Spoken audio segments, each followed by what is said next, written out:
ओम नमः शिवाय। शिव जी सदा सहाय। ओम नमः शिवाय। गुरु जी सदा सहाय। जय गुरु जी। शुक्राना गुरु जी। हर हर महादेव। हर हर महादेव। हर हर महादेव। अनंताम अनंताम अनंताम शुक्राना गुरु जी। जय भोलेनाथ बाबा। आज मैं कोटि रुद्र संहिता का 27 से 28 अध्याय प्रारंभ करने जा रही हूँ। जय भोलेनाथ बाबा की। वैद्यनाथेश्वर ज्योतिर्लिंग के प्रकट की कथा तथा महिमा। सूत जी कहते हैं, अब मैं वैद्यनाथेश्वर ज्योतिर्लिंग का पापहारी महात्म्य बताऊंगा। सुनो। राक्षस राज रावण जो बड़ा अभिमानी और अपने अहंकार को प्रकट करने वाला था, उत्तम पर्वत कैलाश पर भक्ति भाव से भगवान शिव की आराधना कर रहा था। कुछ काल तक आराधना करने पर जब महादेव जी प्रसन्न हुए, तब वो शिव की प्रसन्नता के लिए दूसरा तप करने लगा।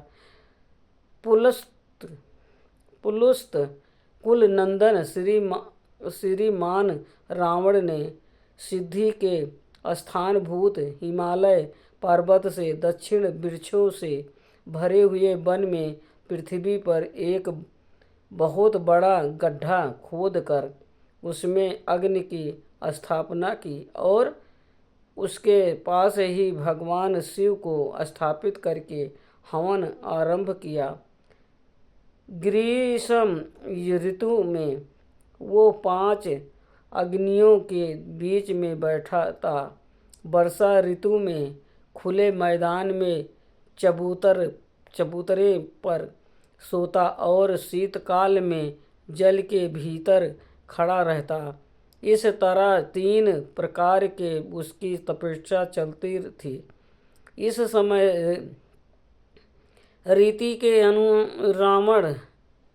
रीति से रावण ने बहुत तप किया तो भी दुरात्माओं के लिए, जिनको रिझाना कठिन है, वह परमात्मा महेश्वर उस पर प्रसन्न नहीं हुए। तब मनस्वी दैत्यराज रावण ने अपना मस्तक काटकर शंकर जी का पूजन आरंभ किया।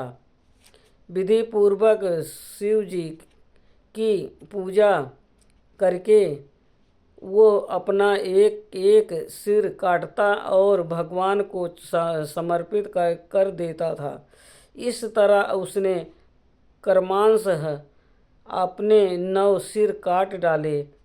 जब एक ही सिर बाकी रह गया, तब भक्तवत्सल भगवान शंकर संतुष्ट एवं प्रसन्न हो वहीं उसके सामने प्रकट हो गए।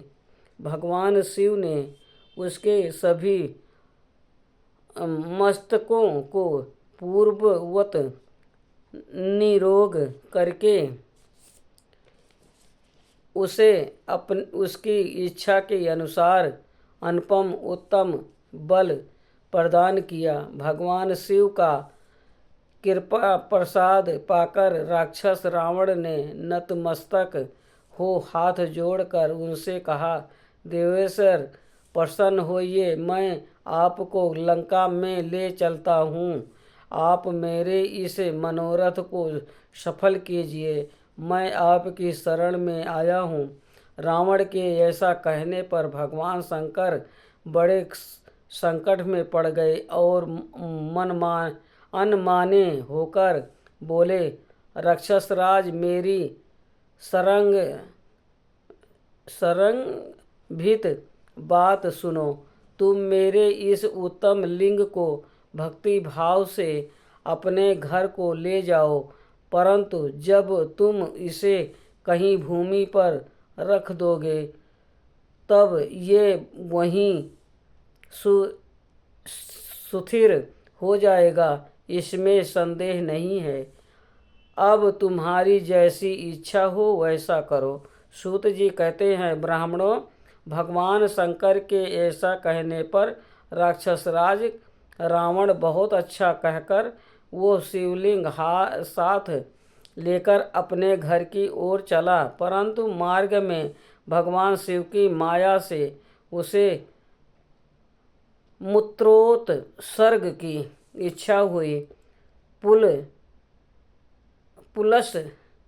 पुलस्त नंदन रावण समर्थशाली होने पर भी मूत्र के वेग को रोक न सका।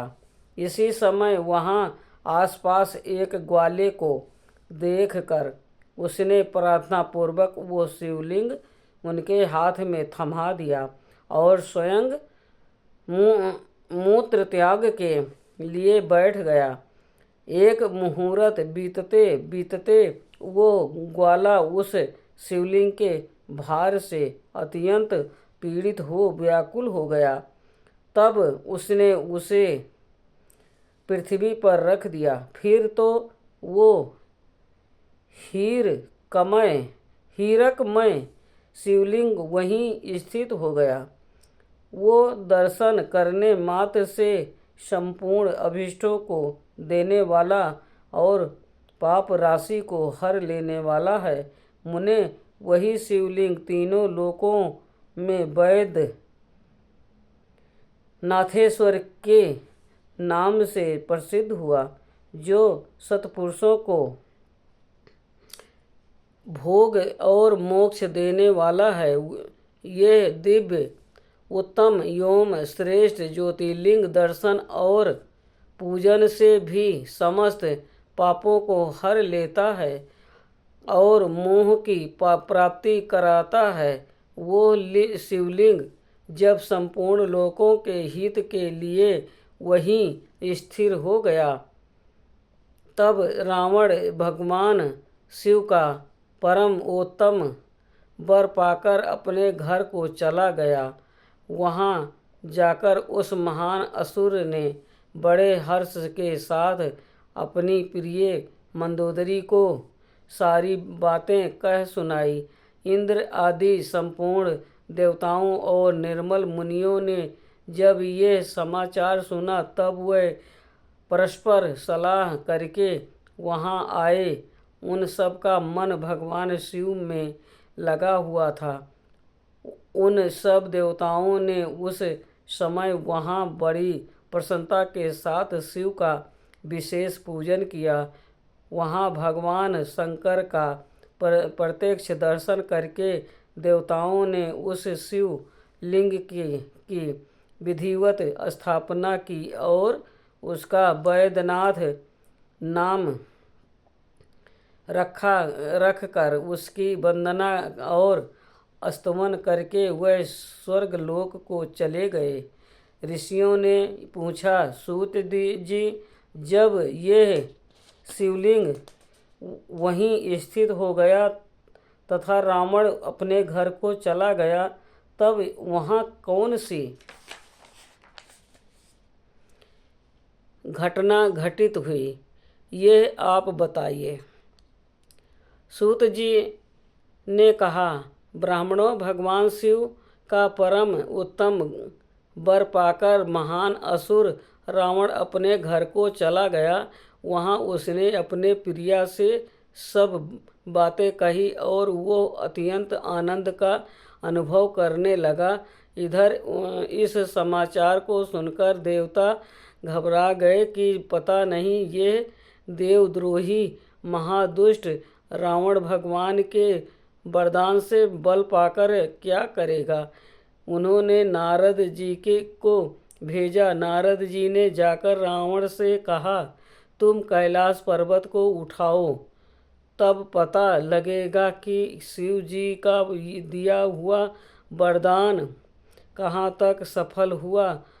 रावण को यह बात सुनकर जच गई। उसने जाकर कैलाश को उखाड़ लिया। इससे सारा कैलाश हिल उठा। तब गिरजा के कहने से महादेव जी ने रावण को घमंडी समझकर इस प्रकार शाप दिया महादेव जी ने बोले, रे रे दुष्ट भक्त दुर्बुद्धि रावण, तू अपने बल पर इतना घमंड कर रहा।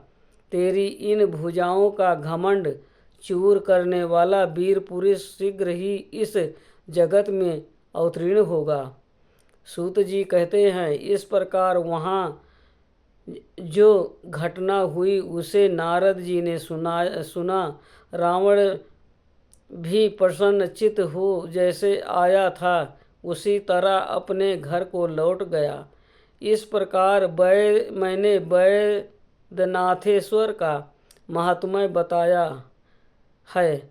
इसे सुनने वाले मनुष्य का पाप भस्म हो जाता है। आज का कोटि रुद्र संहिता का 27 से 28 अध्याय संपूर्ण हुआ। ओम नमः शिवाय। शिव जी सदा सहाय। ओम नमः शिवाय। गुरु जी सदा सहाय। जय गुरु जी। शुक्राना गुरु जी। अनंतम अनंतम शुक्राना गुरु जी। हर हर महादेव। हर हर महादेव। जय भोलेनाथ बाबा की। जय भोलेनाथ बाबा की। जय गुरु पाकी। जय गुरु जी की। आज जो शिव पुराण पढ़ रही थी उसका जो शिव पुराण पढ़ने में भूल चूक हुई हो उसको क्षमा करना प्रभु, क्षमा करना भोलेनाथ, क्षमा करना, क्षमा करना। जय गुरु जी।